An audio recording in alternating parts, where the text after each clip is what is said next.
Hello everyone, नमस्कार सभी को। तो कैसे हो आप सभी लोग। मैं आपको आज बताने जा रही हूँ जो आजकल न्यूज़ में भी बहुत चल रहा है, कहते हुए बहुत अफसोस हो रहा है कि जो रतन टाटा जी है वो इस दुनिया में नहीं रहे हैं।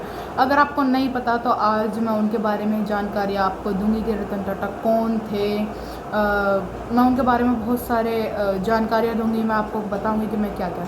तो इस वीडियो में आपको बहुत सारी जानकारी मिलने वाली है। और रतन टाटा हमारे देश के अनमोल रतन क्यों कहे गए थे वो भी आपको बताने वाले हैं। और रतन टाटा किस फैमिली से बिलोंग करते थे, उनको भारत रत्न कब मिला था, रतन टाटा के परिवार में कितने लोग थे, उनके मालिक कौन होगा, जब रतन टाटा के बाद मालिक कौन होगा, और वो हर एक साल में कितना दान करते थे, और रतन टाटा को सम्मानित कब किया गया था और कितने सम्मान मिले।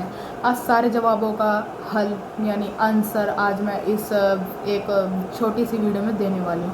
तो अगर आप मेरे चैनल पर नए हो तो चैनल को सब्सक्राइब करें, और अगर अभी तक आपने जो भी नए हैं उन्होंने वीडियो को लाइक करें और चैनल पर आए तो सब्सक्राइब करें। तो चलिए सबसे पहले हम रतन टाटा के बारे में बात करते हैं। तो रतन टाटा हमारे देश के अनमोल रतन कहे जाते हैं। क्यों? क्योंकि वो थे तो बहुत अमीर थे, लेकिन वो जितना भी उनका दान मतलब जितना भी उनके पास रुपए थे वो अपने ऊपर कभी खर्च नहीं करते थे, लेकिन वो उनमें से आधे से ज़्यादा गरीबों की सहायता करते थे। तो इसलिए उनको भारत का अनमोल रतन कहा गया है। सबसे पहले क्वेश्चन आता है कि रतन टाटा कौन थे। तो रतन टाटा बहुत ही अच्छे इंसान थे। और फिर सबसे पहला क्वेश्चन मैं आपको बता दूं कि रतन टाटा की डेट ऑफ बर्थ क्या और उनकी मृत्यु कब हुई। तो रतन टाटा की डेट ऑफ बर्थ है 28 दिसंबर 1937 को उनका जन्म हुआ था मुंबई में। और उनकी डेथ हुई है 9 अक्टूबर 2024 जब वो 86 ईयर्स के हो चुके थे।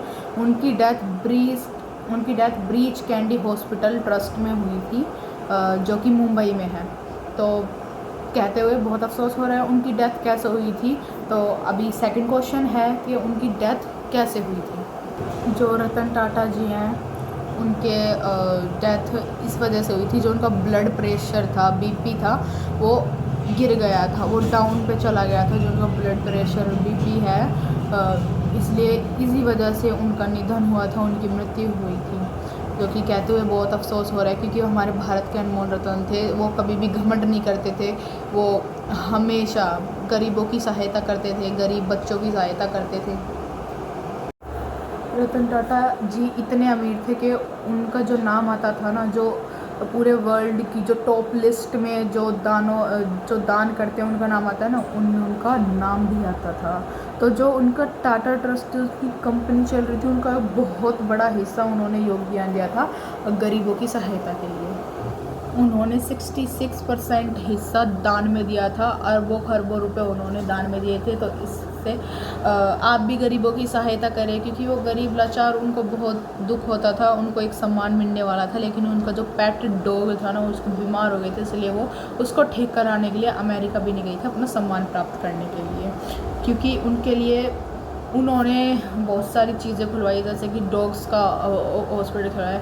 जो भी आप ये आयरन के जो भी सरिये देखते हो ये टाटा के हैं। टाटा की बहुत सारी, टाटा टी, टाटा नमक, आप जितनी भी चीज़ें उसमें 80% टाटा की आप चीज़ें यूज़ करते हो, जो कि इन्हीं की वजह से लॉन्च हुई थी, इन्हीं की नाम पर लॉन्च हुई थी। और उन्होंने फाइनेंशियल प्रॉब्लम के लिए भी 2020 में 7,904 करोड़ रुपए दान किए थे।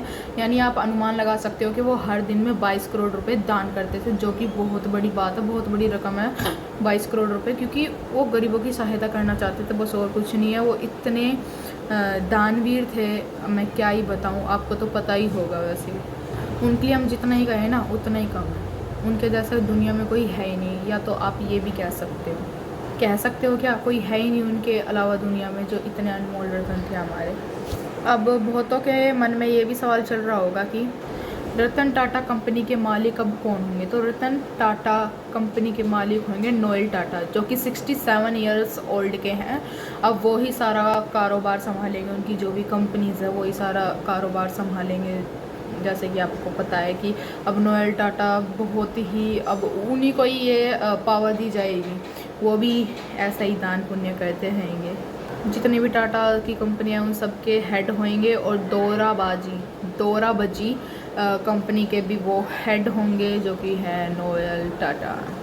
अब आपके मन में ये भी सवाल होगा रतन टाटा के परिवार में कितने सदस्य थे। तो उनसे छोटे 2 भाई थे, जो कि मैं आपको भाई बहनों को बता रही हूँ। उनसे छोटे 2 भाई बहन थे। मैं वैसे बताऊँ, मैं लिख के लाई हूँ सारी डिटेल, ताकि मुझसे कोई मिस्टेक ना हो जाए बताने में, इसलिए मैं सारी डिटेल मैंने यहाँ पे लिख रखी है। मैं आपको चाहे तो मैं आपको शो भी कर सकती हूँ।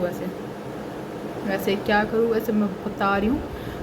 2 उनके छोटे भाई थे। उन्हें 2000 और 2008 में 2000 और 2008 में उनको सम्मानित किया गया था। उन्हें अभी तक देश के सर्वोच्च नागरिक में भी उनको पुरस्कार दिया गया। अभी तक देश के नंबर 1 सर्वोच्च नागरिक में उनका नाम आता है, लेकिन अभी तक उन्हें उस चीज़ का पुरस्कार अभी तक भी नहीं मिला था। और वे पारसी परिवार थे। और अब उनका जो ये मेडल है, ये अब उनकी डेथ होने के बाद उनको देने के लिए डिक्लेयर किया गया था पूरे ऑल ओवर द इंडिया में and all over the world में भी आप कह सकते हो एक तरह से, क्योंकि इनका नाम पूरे वर्ल्ड में फेमस है। वैसे मैं आपको बता दूं, रतन टाटा के कुछ सम्मान पहला आता है, उसमें 2000 में उन्होंने उद्योग और व्यापार क्षेत्र में विभूषण सम्मानित किया गया था। उद्योग और व्यापार क्षेत्र में 2000 सन में उनको दिया गया था पुरस्कार। और 2012 में उनको सर्वेश CEO का पुरस्कार यानी सम्मानित किया गया था उनको। और उसी सन में उनको FICCI की तरफ से अचीवमेंट अवार्ड भी दिया गया था। और 2014 में राष्ट्रपति और जर्मनी का आदेश सम्मानित किया गया था उनको। तो उनको इतने सारे पुरस्कार मिले, इससे आप जान भी सकते हो कि वो कितने ज़्यादा दयालु थे। बस यहीं पे ख़त्म होती है मेरी वीडियो। और इस वीडियो में बताया गया है कि कैसे रतन टाटा कौन थे, उनका जन्म कब हुआ था, उनकी डेथ कब हुई थी, और उनकी मृत्यु यानी उनकी डेथ किस वजह से हुई थी, कहाँ पर हुई थी। और भी मैंने आपको बहुत सारी चीज़ें बताई कि उनको किस तरह से सम्मानित मिला था। वो पारसी परिवार से बिलोंग करते थे। और गाइज़, मैं अभी भी प्रेयर करती हूँ, गरीबों की अभी भी सहायता करो, क्योंकि आज आप पैसे कमा कर कुछ नहीं कर सकते, लेकिन जो गरीब की दुआ मिलेगी ना आपको, गरीब की जो आपका आशीर्वाद मिलेगा, वो भगवान की दया से, सही बता रही हूँ, जीवन भर आपके साथ रहेगा। ना कि पैसा आप खाली हाथ आए थे खाली हाथ जाओगे। और इसी बात से मैं कहती हूँ गरीबों की सहायता करो, क्योंकि गरीब हमें सबसे बड़ा आशीर्वाद और देती है, और उसी से ही हमारा जीवन बहुत ही सुखमय हो सकता है। तो ये भी खत्म होती है मेरी वीडियो अच्छी लगी तो लाइक करें, चैनल पर सब्सक्राइब करें। मिलते हैं अब नेक्स्ट वीडियो, और आप बताओगे कि मैं नेक्स्ट वीडियो किस चीज़ के ऊपर बनाऊँ, क्योंकि इस बार मैं अपनी तरफ से कोई कंटेंट नहीं ढूंढूंगी, आप बताते नहीं हो, इसलिए वीडियोज़ लेट आती है। अगर आप बता दोगे तो मेरे को बहुत आसानी होगी। और चैलेंज वाली वीडियो मैं करूँगी विंटर्स में, जो विंटर आने वाले हैं, ये मैं पक्का करूँगी। मैं कर सकती हूँ वो वाला चैलेंज विंटर में करूँगी। बाय। वीडियो पर तो वीडियो को लाइक करें, तो सब्सक्राइब करें। मिलते हैं नेक्स्ट वीडियो में, तब तक के लिए बाय।